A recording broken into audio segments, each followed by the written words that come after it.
흘러나온 고름, 절망적인 제2번. 다시 입원하게 되었다. 다쳐서 응급실로 실려온 지 70일. 퇴원해서 일상으로 돌아간 지는 정확히 50일 만의 일이었다. 다시 의사로 일하기 위해 근무지로 복귀를 계획하고 있던 참이었다. 한쪽 눈으로 보고 듣고 쓰고 읽는 등 일을 하기 위한 기본적인 기능을 회복하기 위해 애를 썼다. 가족들은 이런 나를 보며 너무 무리하는 것 같다고 걱정했고, 주변 사람들은 이참에 좀 쉬어가는 게 어떻겠냐고 타이르기도 했다. 생각해보면 병원에서 일하는 동안 마음 편히 늦잠 한 번 자본 적이 없었다. 잠시라도 휴식 시간이 주어지면 그 짧은 찰나가 너무 달콤해 꿈처럼 느껴지기도 했다. 하지만 막상 이렇게 긴 휴식이 주어지니 반대로 일할 수 있는 것이 꿈보다 더한 기적처럼 느껴졌다.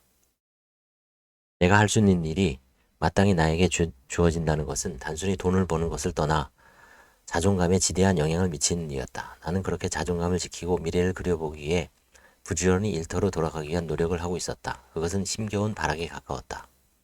이상하게 피로감이 심해 일찍 잠들었던 어느 새벽, 나는 잠을 설치고 꿈에 시달리다 잠에서 깼다. 싸우고 때리고 맞고 도망가는 모든 종류의 액션이 담긴 꿈이었는데 승자도 패자도 없는 지난한 싸움이었다. 일어나 보니 온몸에 식은땀이 나 옷이 흥건하게 젖어 있었다. 아구구 하며 찌뿌듯한 몸을 일으켜 화장실에 가서 거울을 봤는데 다친 눈이 평소와 달라 보였다. 더럽고 지저분한 찌꺼기가 눈 뒤에 들러붙어 불쾌한 모양을 하고 있었고 역한 냄새까지 나는 듯다.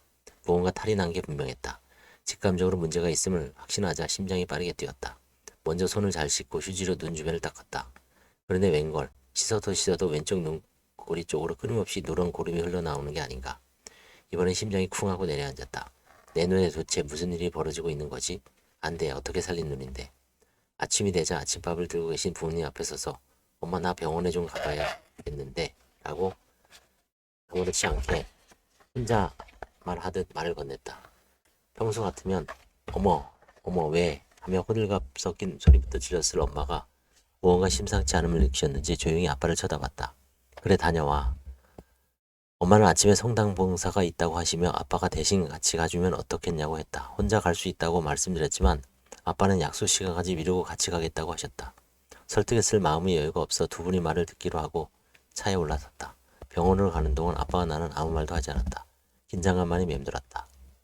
병원에 도착하기 전 미리 병원 동기 언니에게 눈 상태 사진을 보내주었다. 사진을 본 언니는 깜짝 놀라 안과 외래에 내려가서 교수님께 진료를 받을 수 있는지 사정사정하며 부탁을 드렸다고 했다. 언니 덕분에 거의 불가능에 가까운 당일 외래를 빠르게 예약할 수 있었다.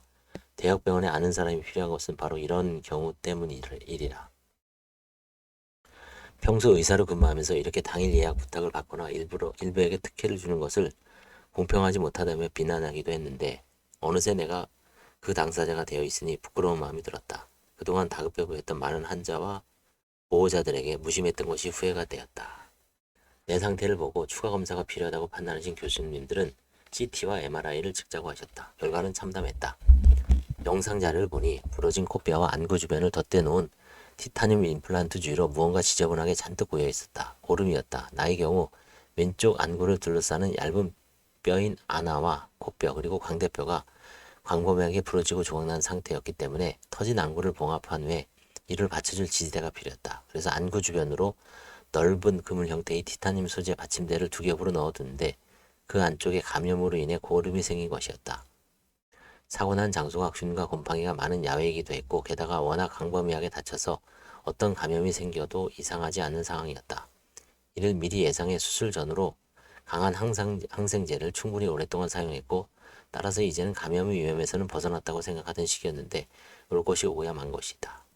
어디서부터 어떻게 생긴 염증인지는 모르지만 스스로 깨끗해야 할 내부 조직이 있었고 균이 자라면서 부풀어 오른 고름집이 커지다 못해 눈가의 구멍으로 터져나오고 있었다. 부은 얼굴에서 느껴지는 열감과 통증, 흘러나오던 고름까지 모두 염증이 원인이었다. 바로 입원 결정이 내려졌다. 항생제 치료를 위해서였다. 만약 정맥 항생제로 치료가 어렵다면 임플란트를 제거하고 다시 삽입 수술을 해야 했다. 이 모든 과정은 본과 시절 배우고 또 환자들에게 종종 생겨 익숙했던 수술 후 합병증 관련 지식이었다. 당시 어린 의사였던 나는 수술한 환자들에게 수술 후엔 언제든 합병증이 생길 수 있는 거라고 설명하곤 했다. 출혈, 감염, 쇼크, 심지어 아주 드물게는 사망까지 다양한 합병증들이 동반될 수 있지만 반드시 생기는 것은 아니고 또 수술을 하지 않아 발생하는 문제와 비교하면 수술하고 나서 발생하는 합병증 따위는 아주 소소한 문제라고 설명하기도 했다. 의뢰 그렇다는 투의 설명이 환자의 안정에 도움이 될 거라고 생각했고 또 치료를 통해 좋아질 거니 걱정하지 말라는 의미이기도 했다. 하지만 그런 상황이 막상 내게 닥치니 그건 전혀 희망적이거나 긍정적이지도 않았다. 그건 의료진과 환자의 심각한 입장 차이에서 온 오류였다. 아, 나는 얼마나 가벼운 의사였는가. 나처럼 외래 진료 후 당일 입원 결정이 나는 것은 그만큼 상태가 좋지 않다는 것을 뜻한다.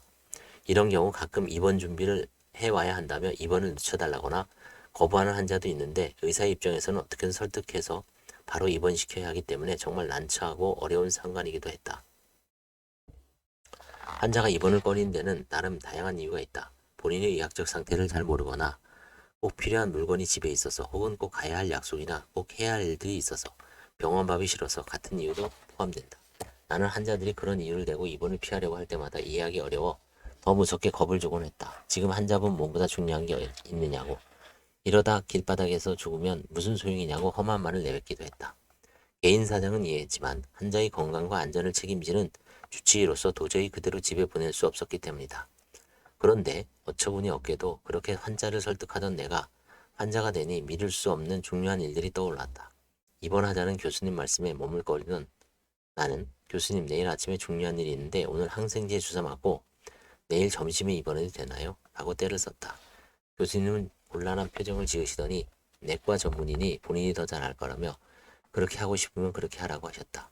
영문을 모르는 아빠는 옆에서 내 얼굴만 보고 있었다.